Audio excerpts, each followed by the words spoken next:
Treasure Island by Robert Louis Stevenson. Treasure Island Part 1. The Old Buccaneer. Chapter 5. The Last of the Blind Man. My curiosity, in a sense, was stronger than my fear, for I could not remain where I was, but crept back to the bank again, whence, sheltering my head behind a bush of broom, I might command the road before our door. I was scarcely in position ere my enemies began to arrive, 7 or 8 of them, running hard, their feet beating out of time along the road, and the man with the lantern some paces in front. 3 men ran together, hand in hand. And I made out, even through the mist, that the middle man of this trio was the blind beggar. The next moment his voice showed me that I was right. "Down with the door," he cried. "Aye, sir," answered 2 or 3. And a rush was made upon the Admiral Benbow, the lantern-bearer following. And then I could see them pause, and hear speeches passed in a lower key, as if they were surprised to find the door open. But the pause was brief, for the blind man again issued his commands. His voice sounded louder and higher, as if he were afire with eagerness and rage. In, he shouted, and cursed them for their delay.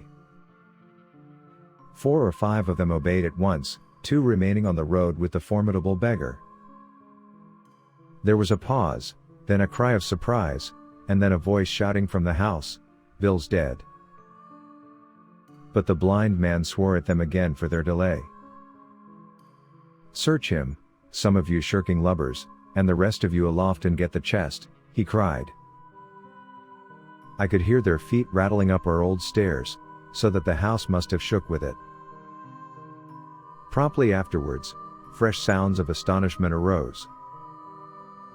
The window of the captain's room was thrown open with a slam and a jingle of broken glass, and a man leaned out into the moonlight, head and shoulders, and addressed the blind beggar on the road below him.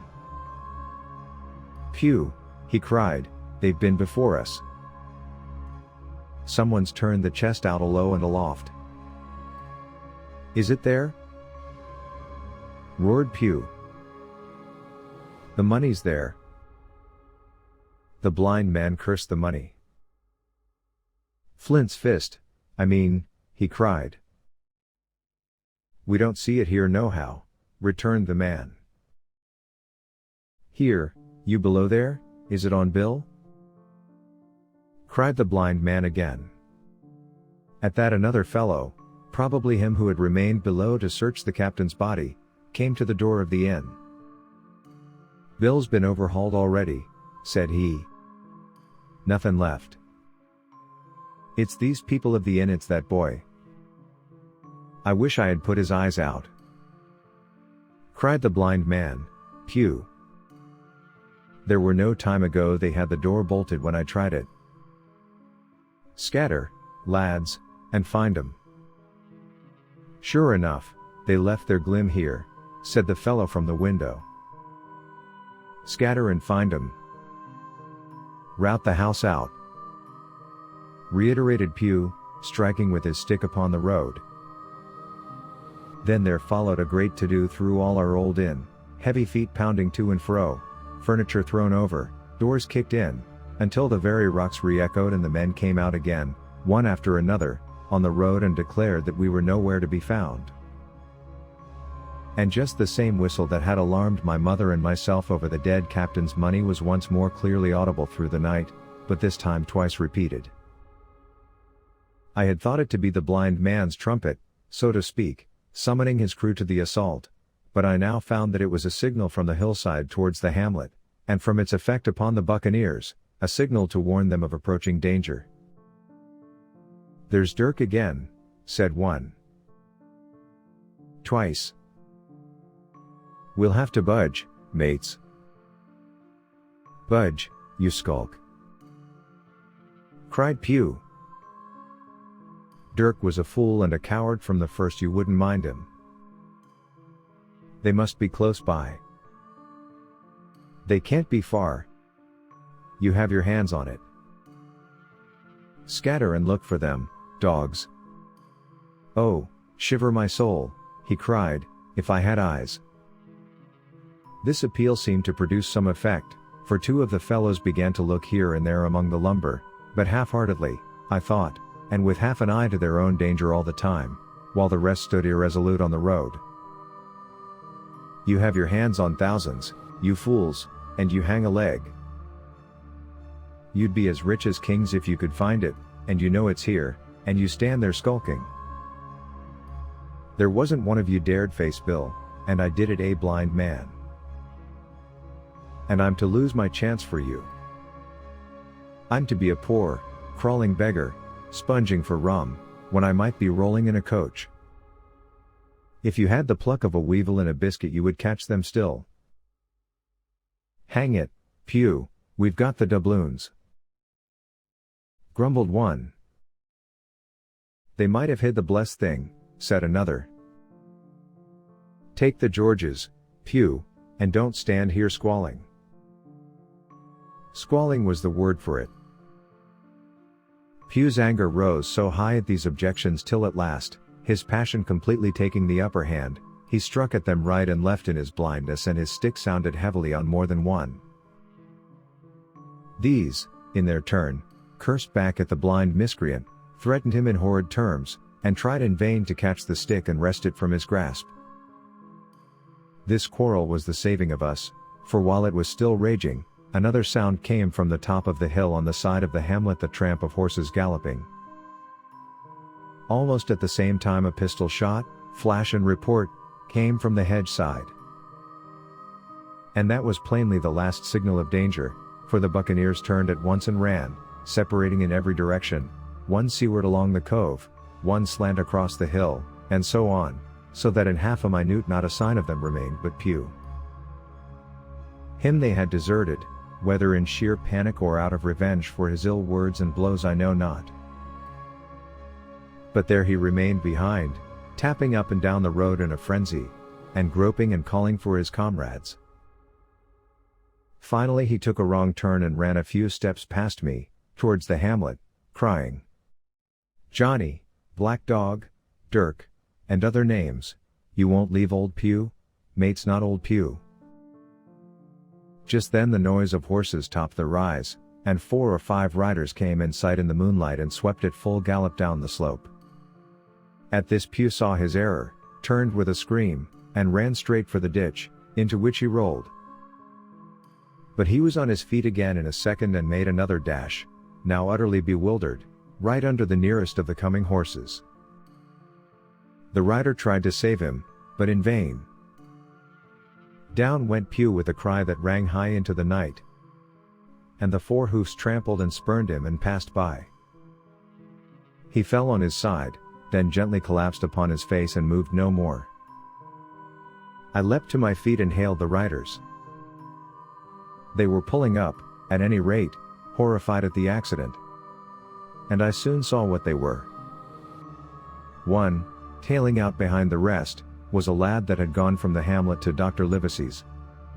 The rest were revenue officers, whom he had met by the way, and with whom he had had the intelligence to return at once. Some news of the lugger in Kit's Hole had found its way to Supervisor Dance and set him forth that night in our direction, and to that circumstance my mother and I owed our preservation from death. Pew was dead, stone dead. As for my mother, when we had carried her up to the hamlet, a little cold water and salts and that soon brought her back again, and she was none the worse for her terror, though she still continued to deplore the balance of the money. In the meantime the supervisor rode on, as fast as he could, to Kit's Hole. But his men had to dismount and grope down the dingle, leading, and sometimes supporting, their horses, and in continual fear of ambushes. So it was no great matter for surprise that when they got down to the hole the lugger was already under way, though still close in. He hailed her. A voice replied, telling him to keep out of the moonlight or he would get some lead in him, and at the same time a bullet whistled close by his arm. Soon after, the lugger doubled the point and disappeared. Mr. Dance stood there, as he said, like a fish out of water, and all he could do was to dispatch a man to warn the cutter. "And that," said he, "is just about as good as nothing. They've got off clean, and there's an end. Only," he added, "I'm glad I trod on Master Pugh's corns, for by this time he had heard my story. I went back with him to the Admiral Benbow, and you cannot imagine a house in such a state of smash. The very clock had been thrown down by these fellows in their furious hunt after my mother and myself. And though nothing had actually been taken away except the captain's money bag and a little silver from the till, I could see at once that we were ruined." Mr. Dance could make nothing of the scene. "They got the money, you say? Well, then, Hawkins, what in fortune were they after? More money, I suppose?" "No, sir. Not money, I think," replied I. "In fact, sir, I believe I have the thing in my breast pocket. And to tell you the truth, I should like to get it put in safety." "To be sure, boy." "Quite right," said he. "I'll take it, if you like." "I thought perhaps Dr. Livesey," I began. "Perfectly right," he interrupted very cheerily, "perfectly right, a gentleman and a magistrate. And, now I come to think of it, I might as well ride round there myself and report to him or squire. Master Pugh's dead, when all's done. Not that I regret it, but he's dead, you see, and people will make it out against an officer of His Majesty's revenue, if make it out they can. Now, I'll tell you, Hawkins, if you like, I'll take you along." I thanked him heartily for the offer, and we walked back to the hamlet where the horses were. By the time I had told Mother of my purpose they were all in the saddle. "Dogger," said Mr. Dance, "you have a good horse. Take up this lad behind you." As soon as I was mounted, holding on to Dogger's belt, the supervisor gave the word, and the party struck out at a bouncing trot on the road to Dr. Livesey's house. Treasure Island. Part 1. End of Chapter 5. The Last of the Blind Man.